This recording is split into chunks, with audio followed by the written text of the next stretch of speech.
Ini namanya rotib adat. Ini karangan ulama. Baca baik, niatkan yang baik-baik, insya Allah dijawab. Apa niatkan? Ini ada apa itu? Latinnya ada nih. Baca baik ya. Kalau bisa ininya baca juga ada apa-apa. Niatkan, insya Allah diberkahi Allah. Baiklah. Assalamualaikum warahmatullahi wabarakatuh. Seperti biasanya kita berkumpul lagi di Melanggar Tengah. Alhamdulillah berkat rahmat Allah Subhanahu wa taala sehingga kita berkumpul lagi dalam majelis kita bersama Ustadz Ahmad Basir. Seperti biasanya kita mulai dengan pembacaan khatib. Salawat dan salam kita ajukan kepada baginda Rasulullah Muhammad bin Abdullah beserta keluarga dan sahabat yang cari Allah dan dalam lindungan dan bimbingannya selalu. Amin ya rabbal alamin. A'udzubillahi minasyaitonir rajim. Bismillahirrahmanirrahim. Al-Fatihah ala niyati sa'alati wa jamalati wa sa'adati wa barakati fil kulli umuri diniyati wa dunyati wal ukhriyati ma'a tamami inayati wal himayati wal khiya'ati wa ma'ami wa tamami nikmati bisalamati min kulli aliyati wa min jami'i syururi bil khair wal fi wa afiyati wa ila ruhi imam sahibil ghati kutabi irsyadi ausil baladi ala Abdillah bin Alawi al-Adan wa ila hadratin Nabi Sayyidina Muhammadin sallallahu alaihi wasallam. Bismillahirrahmanirrahim. A'udzu billahi minasy syaithanir rajim. Bismillahirrahmanirrahim. Alhamdulillahi rabbil alamin. Arrahmanir rahim. Maliki yaumiddin. Iyyaka na'budu wa iyyaka nasta'in. Ihdinas siratal mustaqim. صراط الذين أنعمت عليهم غير المغضوب عليهم ولا الضالين آمين. أعوذ بالله من الشيطان الرجيم. ألف لام ميم. ذلك الكتاب لا ريب فيه هدى للمتقين الذين يؤمنون بالغيب ويقيمون الصلاة ومما رزقناهم ينفقون والذين يؤمنون بما أنزل إليك وما أنزل من قبلك وبالآخرة هم يوقنون أولئك على هدى من ربهم أولئك هم المفلحون. وإلهكم إله واحد لا إله إلا هو الرحمن الرحيم. الله لا إله إلا هو الحي القيوم لا تأخذه سنة ولا نوم له ما في السماوات وما في الأرض. من لا يسمع له إلا بإذنه يعلم ما بين أيديهم وما خلفهم ولا يحيطون بشيء علمه إلا بما شاء وسع كرسيه السماوات والأرض ولا يعوده حفظهما وهو العلي العظيم.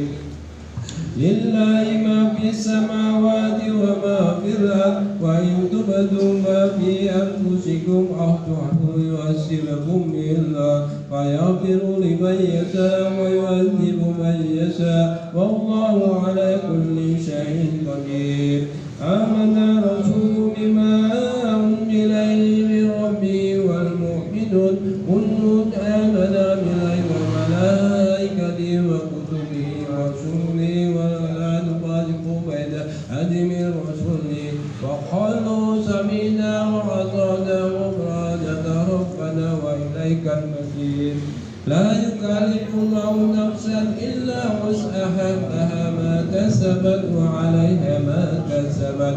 ربنا لا تؤاخذنا إن نسينا أو أخطأنا ربنا ولا تحمل علينا إصرا كما حملته على الذين من قبلنا ربنا ولا تحملنا ما لا طاقة لنا به واعف عنا فاغفر لنا وارحمنا أنت مولانا فانصرنا على القوم الكافرين.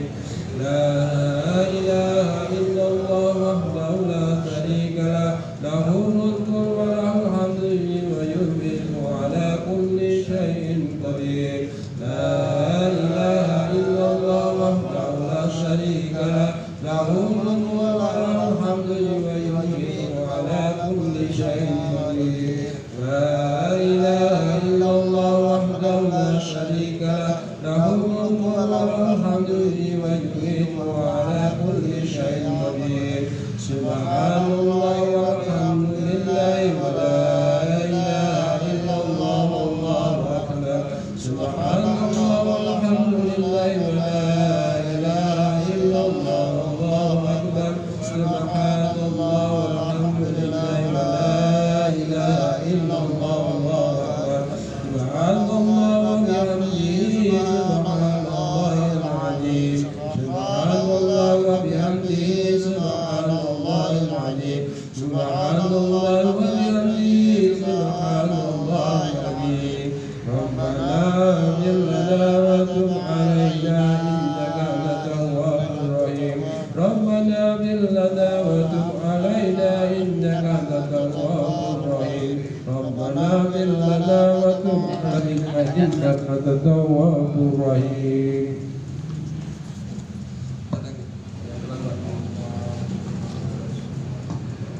اللهم صل على سيدنا محمد. اللهم صل عليه وسلم. اللهم صل على سيدنا محمد. اللهم صل عليه وسلم. اللهم صل على محمد. اللهم صل عليه وسلم. أعوذ بكلمة الله التامة من شر ما خلق. أعوذ بكلمة الله التامة من شر ما خلق. أعوذ بكلمة الله التامة من شر ما خلق. بسم الله الذي لا يضر مع اسمه شيء في الأرض ولا في السماء وهو السميع العليم. بسم الله الذي لا يضر مع اسمه شيء في الأرض ولا في السماء وهو السميع العليم. بسم الله الذي لا يضر مع اسمه شيء في الأرض ولا في السماء وهو السميع العليم. رضينا بالله ربا وبالإسلام دينا وبمحمد نبيا. رضينا بالله ربا وبالإسلام دينا وبمحمد نبيا. رضينا بالله ربا وبالإسلام دينا وبمحمد نبيا. بسم الله والحمد لله والخير والشرف والشرف. بسم الله والحمد لله والخير والشرف وشيئة الله. بسم الله والحمد لله والخير والشرف وشيئة الله.